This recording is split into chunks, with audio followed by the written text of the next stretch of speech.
This is RadPod, a podcast produced by ASMERT, the Australian Society of Medical Imaging and Radiation Therapy. ASMERT acknowledges the Bunurong people as the traditional owners of the land from which we record this podcast and pays respect to elders past and present. Hello, I'm Steve Lacey and I'm the Director of Education for ASMERT. All medical radiation professionals who work in public health, and even some in private health, work under what is known as an Enterprise Bargaining Agreement, or an EBA.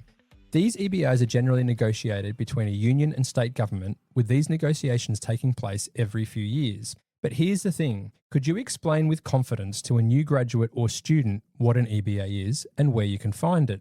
Do you know all the ins and outs of your own EBA? Did you know much about EBAs when you left uni? Well, today I'm joined by someone who likes to consider herself as a little bit of a Jill of all trades, and that's Marnie Leighton. Marnie is medical imaging clinical educator, radiographer and sonographer at the Caines and Hinterland Hospital and Health Service in Queensland and is passionate about educating everyone on EBAs.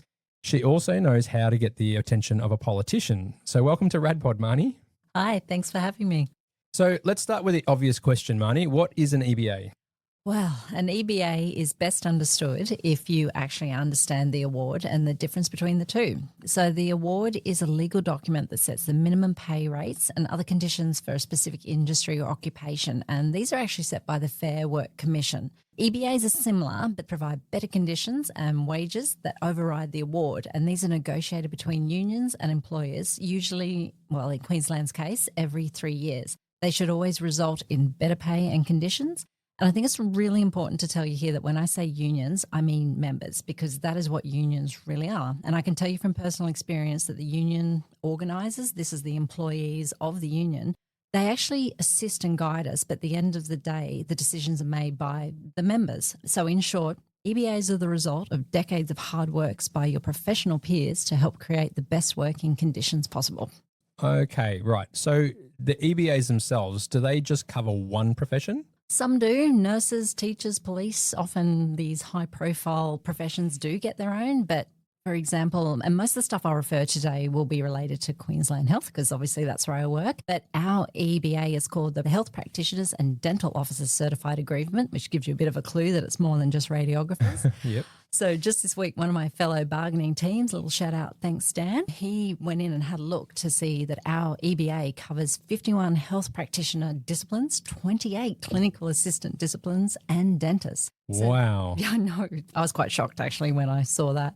And that means that so when we go to bargaining, there's several unions in there and each profession has their own log of claims. So the final result covers everyone. And if your profession is not represented well and has strong advocacy, there is a real risk that you may not like the outcome. Well, I guess that's true because in Victoria for public health, medical radiation professionals fall under the Victorian Allied Health Professionals Association, which also covers a lot of different professions. And that kind of makes it hard for them, I guess, for an individual profession to get an EBA that's tailored for them. Do you think then that the reason why those other professions have their own unions or their own EBAs is because of the size of them? Do you think that medical radiation professionals perhaps don't have that because we are a much smaller profession? Definitely to some degree, absolutely. I mean, unions have membership, which means they're a business. They do have to collect money to run the business. So if you don't have enough people in your union, you're not going to be big enough to be effective. So I imagine, yes, absolutely, that plays a part. But also their profile's bigger than ours. And I really think that makes a difference as well. But yeah, our size does bring us down compared to nurses, teachers, police. You can just imagine how many there is across each state in those professions. Yeah, okay. So then that brings me to the next question then. Do you believe then that medical imaging has strong advocacy at the bargaining table, particularly in Queensland? In Queensland, I think that we do have excellent advocacy in medical imaging, and I've really seen the positive impact this has had on our conditions. If you actually went in and had a look at our EBA in Queensland, these conditions do seem to favour some of the smaller groups such as nuke med, radiation therapy and sonography. To be honest, sometimes reading it, you're not even sure there's other health professionals attached to us. But this isn't actually because of favouritism. It's because these groups have come together as a united front. They've campaigned for their profession, sometimes even outside of bargaining. And they've put forward a case that's so strong they can't be ignored. And I actually watched our Queensland nuke medicine scientists do this just over the past 3 years. And the results, I have to say, were outstanding. And it all happened outside of bargaining. So what did they do? I actually wasn't part of the action, so I hope I do their story justice. For several years, I watched their leaders campaign for their profession. They met with politicians every chance they got and created strong communication and unity with every other nuke med scientist in Queensland. They supported their position with research-based evidence and they promoted the importance in health. I actually sat in a meeting once with the health minister at the time and they put forward their case about equipment and she said, great, I want to know more information. And the person who was advocating for nuke med at the time reached into his bag and said, here it all is, and handed the folder over in front of me. I was very impressed, I must admit. But yeah, so every single nuke medicine scientist joined the union. They asked for 3 things mainly, and to ensure they were heard, they all wrote a letter of resignation addressed to the Director General, which they planned to submit on the same day. Wow. The 3 things I asked for was scholarships for embedded education students, an extra HP3, so that's one of our lower level positions at each site, and a 25% allowance to retain existing staff. So did it work? It sure did. They got everything they asked for, to be honest. Now, I'm aware that a few people in other areas of medical imaging felt a little bit left out, but I say don't be upset, be inspired. I really was inspired watching this group work and they were so prepared and they were so united. And I think I need to say this is where I tell you that Nuke Med themselves were actually inspired by the radiation therapists who successfully went down the same path 3 years earlier. In fact, the radiation therapists have trailblazed several changes and several EBs ago, they negotiated the extra week of radium leave, not radiation, radium leave. Oh. Yeah, that's because I understand they trailblazed it. I hope I'm being accurate with my facts here.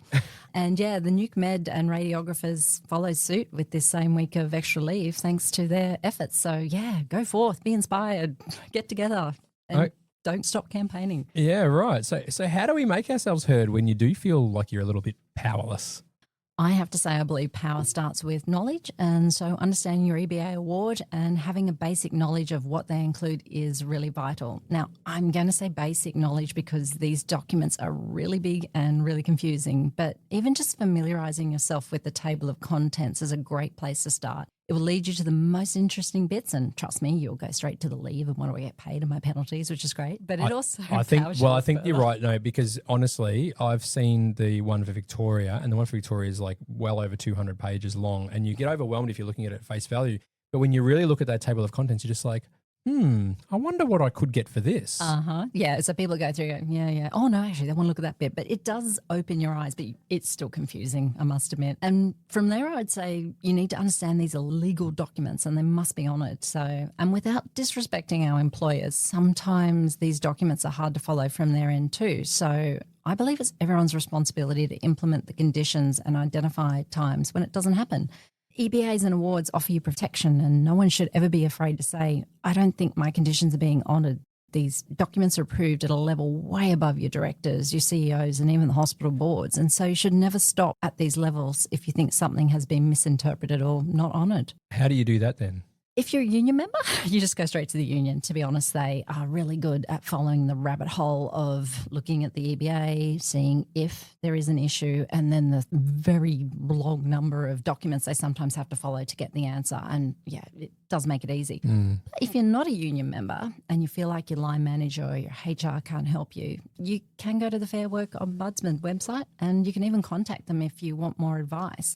You can also talk to your local state member for parliament. Now, a lot of people may think this is inappropriate, but to be honest, if you ask any MP if that's allowed, they'll say, absolutely it is. If you make an appointment through the office, they will take the time to sit down and hear your story, and they're really well educated in how to handle these situations appropriately, and you'll find they're often incredibly welcoming with the information. To be honest, most of them got in there because they want to make change and they hate not knowing information and not knowing what's happening in their area. So if you feel like you need to, you can always have a chat. I guess the other point then is that you don't actually have to be a union member. There's avenues in both directions. If you are a union member, if you're not a union member, you can still make that change anyway. So what about change on a bigger level? How do we improve our working conditions as a profession? So I'd say advocacy and involvement. I was incredibly pleased to see ASMERT's recent publicity campaign, and sadly the general public just don't know much about medical imaging and they don't realise our importance in providing frontline health. I think that was really obvious in the campaign as well about how little they actually knew. I go to a lot of careers days and so many students come up and you say x-ray and they go, who? Don't nurses and doctors do that? So, yeah, there's a lot of TV shows that have made it look like everyone does everything for us and never the radiographers. And if your profession's not well known by the voting public, there is little incentive to increase our conditions. And that does sound a bit cynical, but for example, in Queensland, our nurses recently got an 11% pay rise in the recent EBA, and the rest of the public sector got 8%. And the reason the nurses did so well was their pay rise was a political promise in the last election. Nurses are well known, but they're no more important than us, but they sure do know how to promote their profession, so be inspired. On an individual level, all medical imaging professionals should take every opportunity to talk to people about who we are and what we are. Posters in your department at the front while people are sitting in the waiting room help.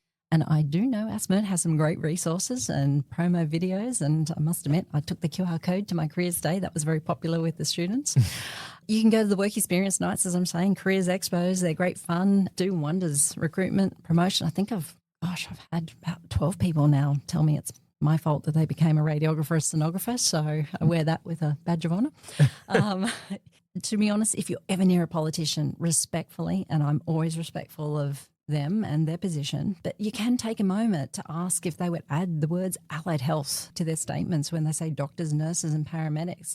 This is one of my favourite hobbies to do, and previous premiers of Queensland, at least 3 health ministers know that if they didn't use that in their statements, next time they saw me, they would probably hear from me about it. So even when I had a chance recently with our current Prime Minister, I got my photo with him, and then I took the chance to say, hey, when you're chatting, can you say doctors, paramedics, allied health, nurses, all as a group? Don't even start me on admin and cleaners, who I think should be in there as well. But it costs them nothing, and it, potentially get them votes, so everyone's happy at the end. So never let the chance go by. And I often find if you say ED's like a lake and it's being drained by pathology, pharmacy, medical imaging, and if those rivers ain't running, then ED's just turning into a bigger lake. It really gets a message across. Yeah, I really like that analogy. During COVID, I remember one of my colleagues actually calling up the ABC because she had heard them talking about, isn't it great that all the doctors and nurses are doing such a great job? And then she actually rang up and just said, has anyone actually thought about allied health?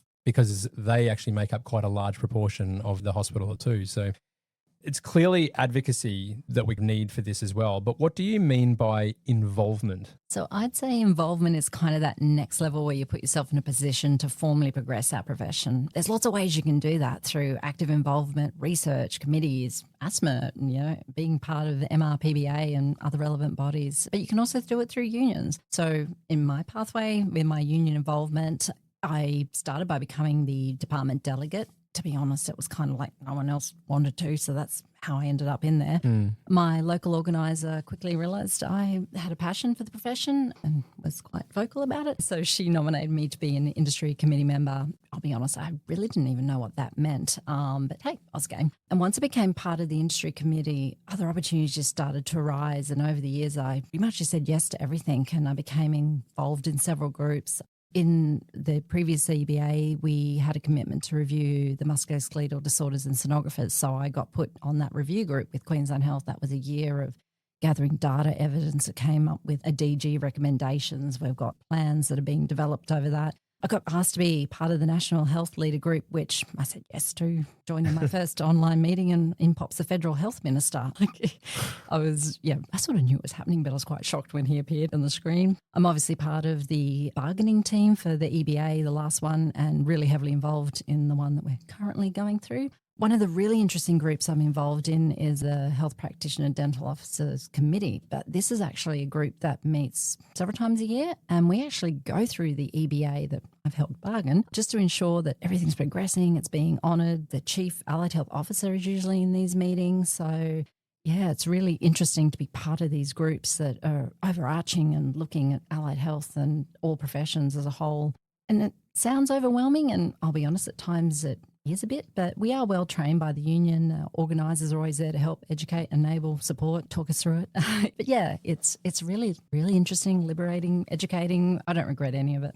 Yeah, okay. It sounds like such an amazing amount of work that you've done as far as the advocacy is concerned, and all that work that you basically put in there. Just getting back now to how the EBA influences our day-to-day work conditions, I'm sure there is a lot of people out there who would at least do one or more of the following, and I can be guilty of many of these myself.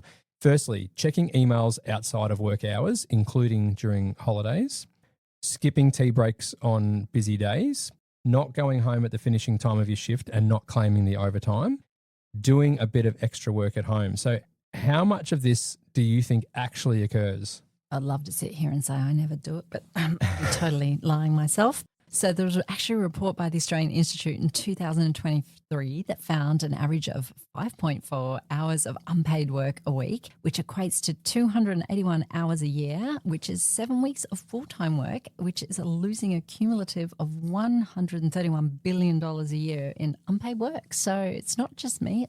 But we are contributing to it. Unfortunately, I'd like to say I wasn't, but I definitely am. So, Marnie, why do people do it? If they can get money out of it, why do they do it?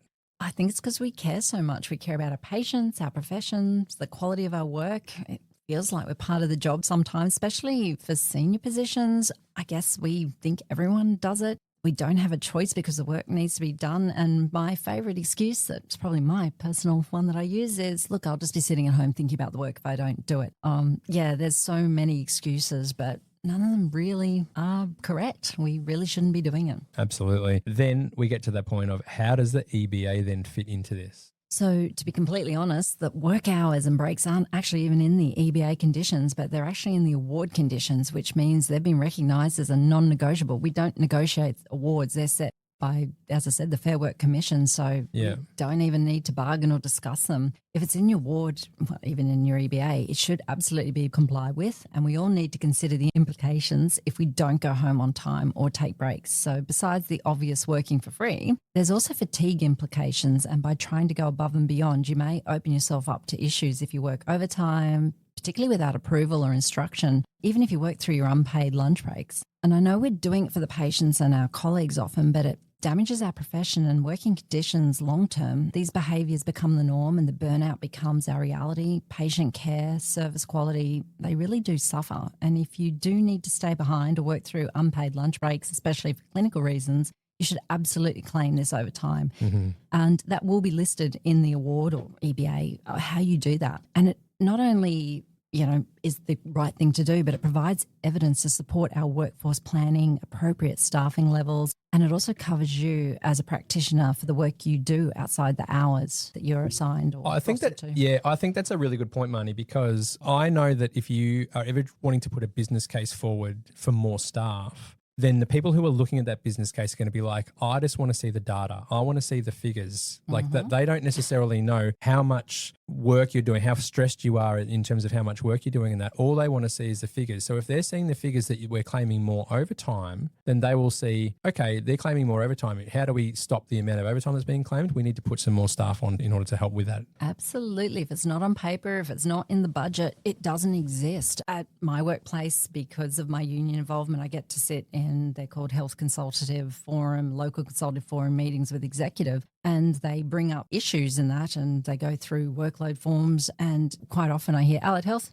no issues, they're coping perfectly, but I know we're not. And it's often because we've gotten so far down the track, we can't fill in the workload forms, we can't do our online incident forms, so we don't exist and they don't come in our department. So as far as they're concerned, we're coping tickety-boo, so let's give more money to the nurses and doctors who have plenty of time to fill these things in sometimes. That's right. So I guess the short answer to this is, for the sake of your patients, don't just work through without claiming the overtime. Claim the overtime, because then that'll actually help your patients in the long run with the staffing, and it will help you at the same time. Absolutely it will. And it doesn't always align, I think, with how we personally feel, but we really should be doing it, and it is advocating for our profession when you do. So as our profession as a whole, how can we change this? So the nurses do this really well, and I think we should pay attention to them. Look, I know I've heard people like, gosh, the nurses always stop to take tea breaks and stuff, but to be quite honest, that's exactly what we should be doing as well. When nurses go to bargaining and they have an agreement, they go early, they go hard, they play as a team. Everyone follows the rules. No one breaks it. The culture doesn't suddenly drift into a tea breaks or something you get as a privilege. No, they stick to the rules. And when we have sick leave in our department, I know we can't say no to providing the same level of service. But you'll notice that if the nurses are short, that they will shut whole wards because they have managed to get the nurse to patient ratios. It took a lot of campaigning, a lot of public support, but they succeeded. So start early, stick to the rules. Be inspired. Don't be upset with them. I think we've done a lot of damage to ourselves over the years by just, getting on with it, doing everything we could. But we need to make a change. It needs to start today. And just working to your award and EBA conditions is a really great place to start. So these EBAs are bargained between the union and between the government. What happens during this bargaining process? Well, I'm currently in the middle of it at the moment. So again, I'm going to talk completely from my Queensland health experience. It could be totally different in every other state. So the bargaining process, as I've seen it, goes something like this.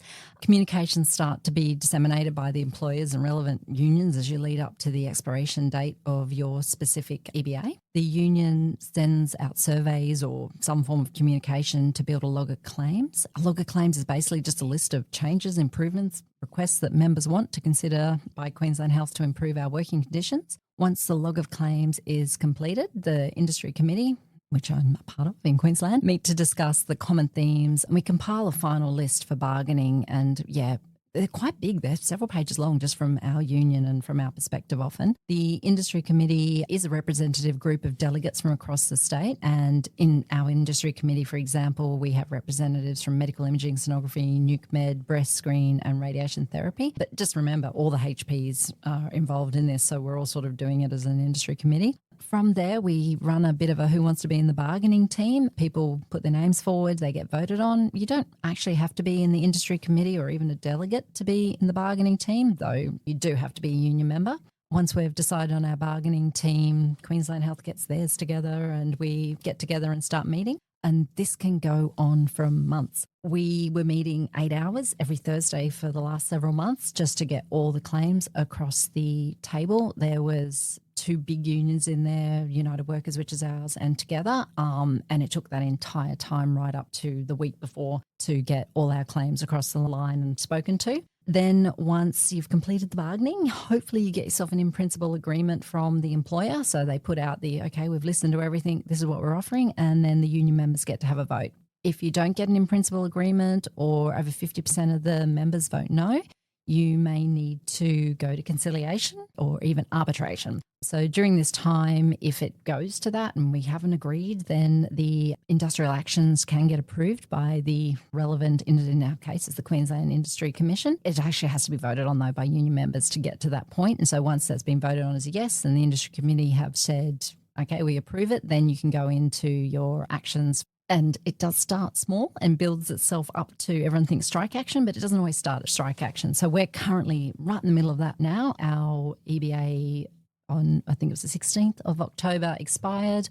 We weren't close enough to each other, so it actually went straight into conciliation. We put forward to the Queensland Commission to be approved because we got a 98% vote yes to go into action. And we have a long list of action items we can now commence, which don't apply to every profession. You've got to remember that every profession in our EBA will be able to take part in these actions. So you can sort of pick and choose from the list. And we're not striking at the moment. There's a lot of writing on windows with chalk pens and things like that. Yeah. Approved messaging.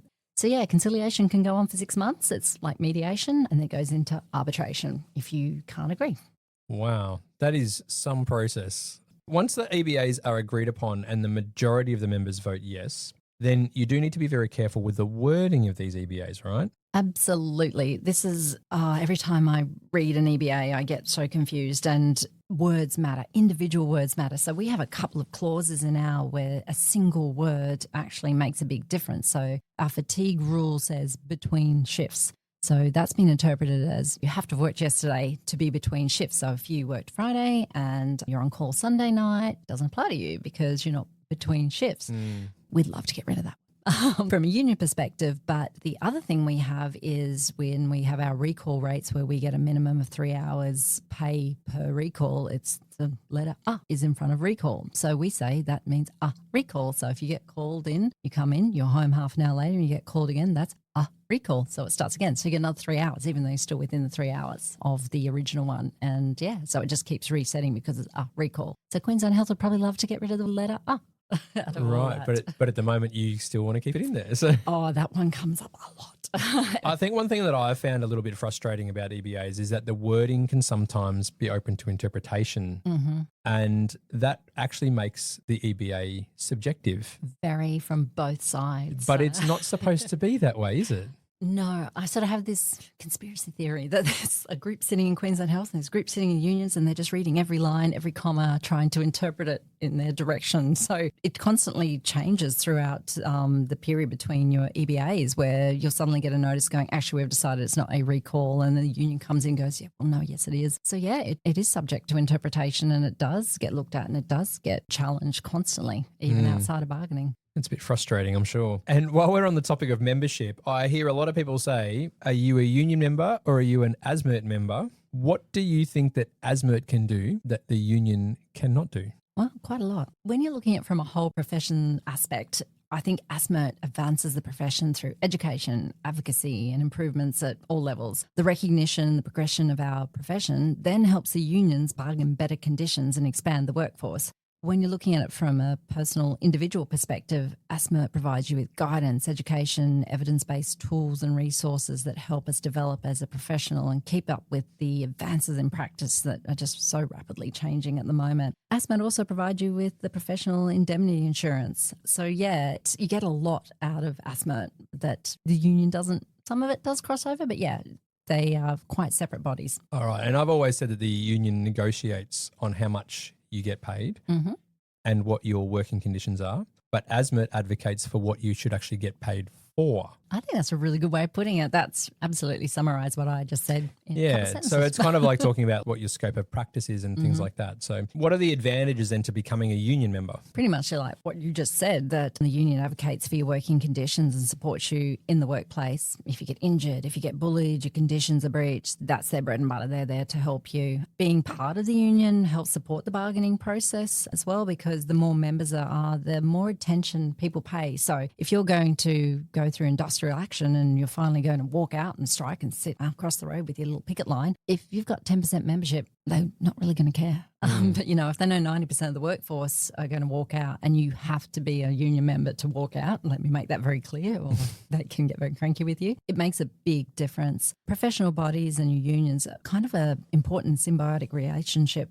Union membership also includes the professional indemnity as well. So there is that little bit of a crossover there. But yeah, they both advocate for us, they both build us, they support us, but in slightly different ways, but they work really well together. So tell us how you got interested in all of this and what your achievements have been to date. By default, no one else seemed overly interested. I think I've been our union delegate in my workplace for 10 years. Originally, it was just a title, and then we had a few things in an EBA that resulted in some negative outcomes for me personally. I lost half of my permanent position in Queensland Health. That made me a little bit feistier, let's say, and I realised that my voice didn't stop in my department. I could talk to people beyond my direct managers, my leads, even within the hospital. There's so many other people, health ministers, DGs, these people will actually talk to you. So probably my proudest achievement is in the previous bargaining, the HPDO4, we brought up clinical education. I represent clinical educators when I go to bargaining. I'm very passionate about that area as well. And that EBA ended up getting 4 remote operator clinical educators statewide. And so I was part of the bargaining team that bargained for that. And these 4 positions are now up and running. We've got 1 in our northern cluster. There's 1 central Queensland, 2 down southeast Queensland, sort of inland and towards the coast. And yeah, I'm really pleased that I was part of a bargaining that created 4 positions that have huge value. So yeah, it made a difference. It's changed. It's something really positive. That's great. Marnie, look, thanks for joining us today on this podcast. Let's sum it up a little bit in some take-home messages and that. Tell me what you can come up with. Absolutely. So much to take in. But my take-home messages would be understand how the system works, what the EBA is, what the award is, and how they're created, reviewed and changed. I think you should educate everyone, students, new grads, senior staff, even your children at home. You'd be surprised how often there's issues that occur in the part-time jobs of teenagers. Both my kids knew to come to me when they worked in companies and go, is this right? And when I looked into their award in EBA, it wasn't. And quite often that's because someone not that high above them was making stuff up that they thought was correct. So know it, educate. I personally believe it should be part of school curriculum. I'm quite stunned that we come out of school, we come out of university not knowing what our basic award conditions are and contracts that we work by. So It's really important to understand that union information is a part of Queensland health orientation and probably most public health orientations, but the message is often missed in the huge big package you get given. So I think it's really important we take it on ourselves to educate within our own departments, make it part of your CPD, a yearly event. Having a union delegate obviously in a department can help, and I would suggest including updates as a standing item in your agenda at your departmental meetings. And finally, talk to everyone, promote our profession, be proud, be loud, be polite, be professional, but never stop talking. I have still got a job and I can tell you most people in Queensland at high levels know my name.